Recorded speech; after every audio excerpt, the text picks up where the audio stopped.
Muitas pessoas têm medo de operar o joanete e ficar sem andar. Para quem não me conhece, meu nome é Alan Assunção, eu sou médico ortopedista e traumatologista. A minha função é tentar contribuir com um pouquinho de conhecimento sobre doenças ósseas e de articulações para pessoas com esse tipo de problema. Será que de fato, hoje em dia, ter essa preocupação com o joanete é válida? Você tem pesquisado como são as cirurgias hoje em dia para joanete? Quais são as soluções que a medicina apresenta? Hoje eu quero conversar com vocês sobre o que é joanete, como é que ele aparece e como é que ele realmente é. Eu queria comentar um pouquinho sobre o que realmente deve ser levado em consideração para se realizar o tratamento, em quanto tempo se volta a andar e quais são as opções que nós temos de cirurgia propriamente dita. Deve colocar um pouquinho de medo na gente, né? Pensar que o médico vai consertar aquele dedo torto, aquela deformidade. Mas como é que ele vai colocar aquilo tudo no lugar? Como é que ele vai consertar aquilo? Doutor, quanto tempo eu vou ficar parada? Quanto tempo eu vou levar para andar de novo? Vai doer muito? Caramba, é muita coisa que se passa na cabeça antes de se pensar em operar um joanete. Eu entendo. Existe também o medo da cirurgia em si, da anestesia e uma série de medos que a pessoa pode ter. Isso geralmente acontece porque a pessoa não está a par de 100% dos avanços que a medicina teve recentemente e de todas as formas que ela pode assegurar ou oferecer um pouco mais de segurança numa cirurgia. Mas doutor, o que é realmente o joanete? O que acontece dentro do pé para o joanete se formar? O joanete é um pouco diferente do que a pessoa só olhando o pé ela acha. O joanete não é só aquele caroção e aquele dedo torto. Ele é uma deformidade bem mais complexa, ele tem uma alteração tridimensional no pé, ele tem algumas instabilidades entre alguns ossos e algumas articulações no pé, você vai ter uma rotação e uma deformação dos ossos pela patologia, alguns tendões vão ficar contraídos, você vai ter sobrecarga, fechamento e abertura de espaços, então a deformidade ela é um pouco mais complexa. Quando você pensa em tratamento, o ideal é que você consiga tratar todos esses aspectos e todas essas alterações que você percebe no exame físico ou na radiografia pré-operatória. Então, dessa forma, você vai ter que corrigir alguns fatores na cirurgia. Primeiro, você tem que tentar tratar a rotação que existe nesse dedo. Segundo, tratar alguns ligamentos que ficam mais frouxos, você tem que fazer alguns ajustes nesses ligamentos, soltar alguns tendões que estão retesados e tentar dar estabilidade para algumas articulações que estão mais frouxas. Hoje em dia, quando vamos realizar uma avaliação pré-operatória de um paciente, nós temos que fazer exames clínicos para ver se esse paciente ele vai ter algum outro risco, por exemplo, clínico, cardiológico, renal ou alguma coisa assim na cirurgia, e devemos fazer uma avaliação específica daquela doença em si. No joanete, por exemplo, devemos fazer uma série de radiografias. Uma delas, inclusive, deve ser com o paciente com carga sobre esse pé. Essa radiografia vai ser feita com o paciente de pé, para que nós possamos avaliar e medir angulações no pé dele que deve ser corrigida. Cada angulação diferente deve ser tratada com uma técnica específica e vai propor um bom resultado ou um melhor resultado com cada técnica para cada pé. Como eu disse, tem uma série de exames pré-operatórios e avaliações que devem ser feitas antes da cirurgia. Nós devemos avaliar se existe alguma doença prévia que o paciente venha a ter antes da cirurgia. Ela deve ser avaliado qual medicação ela está tomando, se essa medicação está sendo eficaz para tratar essa doença, se com essa medicação essa doença está equilibrada e controlada. Se tudo isso estiver ok, muito bem, nós temos uma liberação para a cirurgia. Se não tiver, nós devemos corrigir isso tudo antes da cirurgia. Tudo isso é feito e pensado para que a pessoa tenha uma boa cirurgia, sem complicações e sem surpresas, e que tenha uma boa evolução no pós-operatório. Agora pense comigo, não seria interessante voltar a usar calçados normais? Parar de comprar calçados especiais ou mandar adaptar, fazer furinho em alguns sapatos para poder adaptar a tua deformidade ao teu sapato? Parar de ficar tentando esconder aquela tortuosidade ou aquele calo grande na região anterior do pé? Às vezes ele é bem feio esteticamente. Não seria ótimo parar de se preocupar com o resto das articulações? Lembra que com o pé torto ele vai sobrecarregar o resto do pé, pode sobrecarregar o seu joelho e ele pode sobrecarregar inclusive a sua coluna. Você sabia que a tendência do pé com joanete é piorar e não melhorar? Ele vai sempre ficar um pouquinho pior, um pouquinho pior, um pouquinho pior com o passar do tempo? Você já pensou em poder fazer uma caminhada e não ter tanta dor no pé? Como você já pode ter todas essas informações em mãos, já sabe dos avanços, dos benefícios que esse tipo de cirurgia pode te trazer, sabendo que tem soluções eficazes, será que não é hora de você parar de empurrar com a barriga essa cirurgia e operar logo de uma vez, parar de procrastinar? Vai te trazer mais benefício do que prejuízo.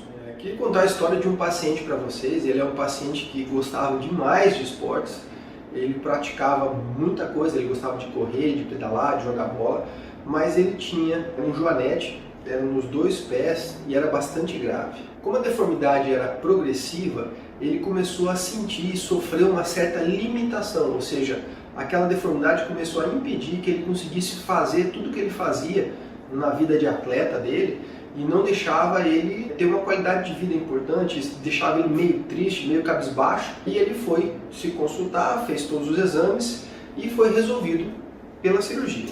Foram operados 2 pés. A princípio se operou um, ele ficou bem, voltou a andar, depois operou o outro e eventualmente ele voltou a praticar os esportes, conseguia caminhar e correr, pedalar sem dor, sem muito incômodo.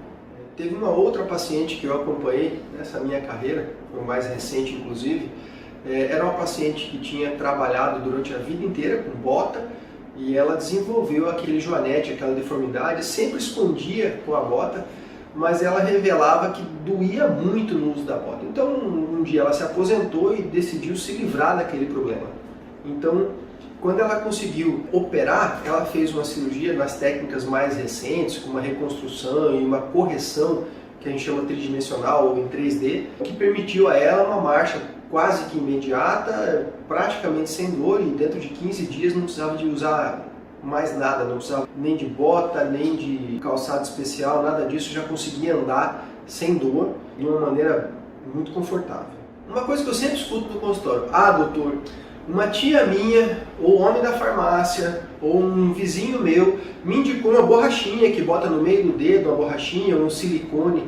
Isso adianta? Isso funciona? Vamos lá, quando eu coloco uma informação nas minhas redes sociais, essa informação ela tem que estar suportada pelo que a gente chama de medicina baseada em evidência, o que está comprovado em artigos médicos, o que está escrito no livro, o que já é conhecido como eficaz de forma científica na medicina, geralmente artigos de grau 1 ou grau 2. Então tudo que eu tenho que falar, eu tenho que ter uma comprovação científica de que realmente funciona. Pois bem, quanto a essas borrachinhas ou esse silicone, realmente não há comprovação científica de que elas funcionem. Não existe um trabalho comprovando que isso vai te trazer um benefício. Eu posso até eventualmente usar de forma temporária enquanto tenho um paciente, por exemplo, com uma diabetes descompensada ou com uma pressão alta descompensada que eu tenho que tratar antes da cirurgia. Então, de forma temporária, para suportar um pouquinho a dor, enquanto trata a doença crônica, você pode lançar a mão, mas ela não vai corrigir e não vai tratar o joanete. Então, infelizmente, de forma comprovada, a borrachinha ou o silicone não é a resposta para o tratamento do joanete. Doutor, até onde pode chegar essa doença? Em alguns casos mais sérios, onde a doença foi ignorada ou o paciente preferiu não tratar, a deformidade acaba fazendo com que o dedão entre ou por baixo ou por cima do segundo dedo, ou do segundo e do terceiro dedo. Isso vai causar um desequilíbrio importante no antepé, vai causar uma sobrecarga na cabeça dos metatarsos do outro pé ou nos outros dedos. Isso vai levar a muita dor, muita insuficiência funcional ou muita incapacidade funcional.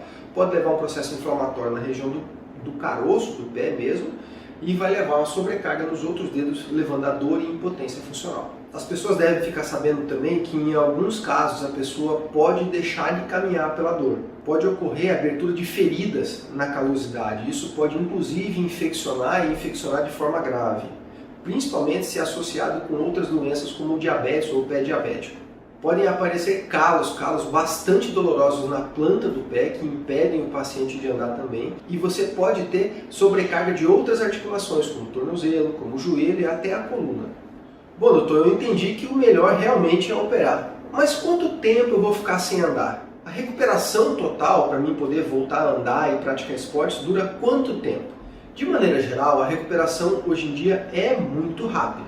Dependendo da técnica, você pode começar a andar logo em 2, 3 dias, algumas técnicas inclusive no pós-operatório, no primeiro dia pós-operatório imediato, Outras técnicas seguram você um pouquinho, até 4 a 6 semanas, mas de maneira geral, com 2, 3 ou 4 meses você já está andando absolutamente sem nenhuma ajuda, já está usando tênis e muitas vezes já começando a reabilitação no sentido de voltar a praticar esportes. Então, para quem assistiu até agora, eu quero mostrar um pouquinho como é que a gente pensa na hora de dar o diagnóstico, como que a gente pensa na hora de tratar esse joanete. Sempre que a gente vai operar um paciente na ortopedia, você deve fazer o que a gente chama de planejamento pré-operatório.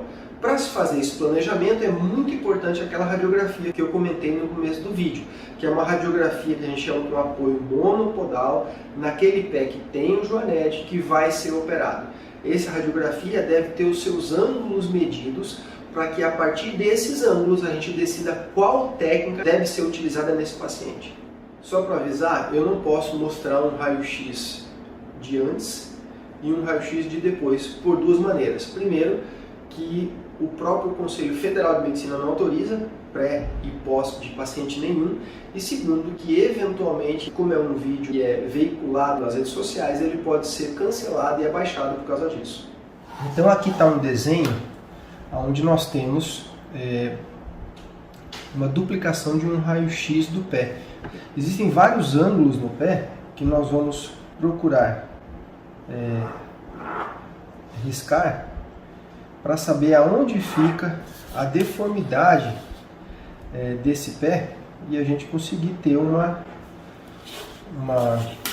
noção de aonde são os pontos que nós devemos fazer as correções, certo? Então nós temos certas angulações que são muito importantes. Então, a cada angulação aqui, nós sabemos qual é o normal da população e qual é a angulação de cada pé. Esse aqui é um pé normal. Vou mostrar um pé que tem uma cópia de um joanete ou um hallux valgus. Então, uma das angulações que nós medimos é essa angulação, na qual nós passamos pela diáfise do primeiro metatarso e pela diáfise do segundo. Esse ângulo de encontro aqui, ele vai ser medido, tá? Geralmente ele é considerado normal entre 15 a 20 graus. Se tiver maior que isso, nós começamos a graduar as deformidades. Um outro ângulo que a gente mede é esse aqui. Esse ângulo, ele geralmente está entre 8 a 9, até isso é normal. Se tiver maior que isso aqui, a gente começa a pensar. Dependendo de cada angulação, se faz uma angulação desse com esse também, você começa a trabalhar em alguns pontos. Você pode trabalhar nessa articulação, nesse ponto, que geralmente é um ponto de instabilidade. Você pode trabalhar aqui na região do meio do osso. Você pode trabalhar nessa calosidade, né? Seria um dos pontos de trabalho. Você pode trabalhar nesse osso aqui, seria um outro ponto. Você pode soltar um tendão que tem aqui, um conjunto, na verdade. Então seria um outro ponto que você pode trabalhar. Existe um ligamento ou uma cápsula aqui que você pode trabalhar também. Então, cada paciente vai ter um tipo diferente de deformidade e vai necessitar de uma variação técnica de uma de outra. Uma outra variação técnica bastante comum é a gente trabalhar com essa cabeça. Se corta a cabeça e a gente trabalha com a cabeça mais medializada, mais lateralizada. Você pode fazer algum grau de rotação, mas são todos esses pontos que cada paciente vai ter que ser avaliado, investigado, examinado e pode ser necessária a correção em pontos isolados ou combinados. Só lembrando que o tratamento ele não acaba quando acaba a cirurgia. É necessário que o paciente tenha um curso de reabilitação e ele faça todas as modalidades e cumpra todos os cuidados orientados pelo médico para que ele tenha um bom resultado e no final do tratamento você tenha o sucesso esperado nesse tratamento. Todas as cirurgias têm riscos? Sim, todas as cirurgias têm riscos. Para tirar uma unha encravada tem risco, uma cirurgia cardíaca, óbvio, tem risco, e um joanete também tem risco. Quando se fala em riscos, são riscos que existem na anestesia, existem riscos que são inerentes à cirurgia, como uma dificuldade para cicatrizar o corte, ou se eu mexo no osso, que esse osso cicatrize de uma forma adequada, você eventualmente pode ter até infecção nessa cirurgia. No entanto, todos esses riscos, eles são conversados ou devem ser conversados com os pacientes antes, devem ser minimizados através de exames pré-operatórios e medicação adequada, uma técnica correta, o uso de antibióticos eventualmente. Tudo isso deve ser conversado, previsto, orientado e evitado durante a cirurgia e principalmente evitado com um bom pré-operatório. Antigamente, um grande medo de risco dentro da cirurgia de joanete era o retorno do próprio joanete. A cirurgia falhava, se operava e eventualmente se desenvolvia de novo o joanete. Isso podia acontecer antigamente em algumas taxas bem altas. Hoje em dia a gente tem taxas tão baixas quanto 2 a 3% de incidência de possibilidade de retorno do joanete, são muito baixas. O ideal é que se tenha uma conversa com o seu médico, com aquele que vai te operar, ele deve explicar todos os riscos, te avaliar da maneira correta, para poder evitar e indicar uma cirurgia própria para você e evitar o maior número de possibilidades de complicações possíveis. Eu queria agradecer quem assistiu o vídeo até aqui. Eu gostaria que vocês utilizassem um comentário para deixar alguma dúvida ou alguma sugestão. Quem sabe a gente não aborde isso no próximo vídeo. Um abraço, até mais, obrigado.